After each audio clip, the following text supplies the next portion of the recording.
Welcome back po to Tarot Page Philippines. And right now, gawin natin ang energy check para po sa may mga sun, moon, at rising sign na Virgo. So kung bago po kayo, subscribe, like, and share. And readings are for guidance purposes. Use your free will wisely. Gamit natin The Enchanted Map Oracle Cards. So, Virgo, ano ba ang energy check mo? Okay. Who we have here is the storm fields. Huwag kang huwag mo nang pahinga. Alam ko pagod ka na. Alam ko madami kang parang, pagod na ako. Ang dami kong ginawa. Ang dami kong pinuntahan. Ang dami talaga. Pero it's not yet time. Meron kasi hindi pa tayo magpahinga. Meron tayong kasabihan, strike while the iron is hot.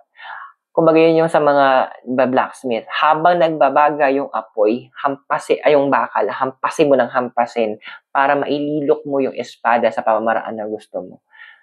Andito na yung momentum mo. Yes, andoon na ang gulo.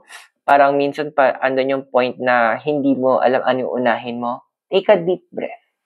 Hinga ka malalim. Clear your mind and then remember kung ano ba talaga yung focus mo. Ano yung goal mo, ano yung target mo. Yun ang gamitin mo na parang anchor mo para hindi ka mawala doon sa main target mo. Para hindi ka mawala doon sa mga kailangan mong gawin. Pero don't worry, ang promise naman din ng card sa'yo, all of this, there's a learning that you will be getting. But at the end as well, ang dami mong makukuha. Meron isang power line sa isang movie, sabi doon, the storm provides. There will be provision. So I hope nakatulong yung readings. Those are for guidance purposes. Use your free will wisely.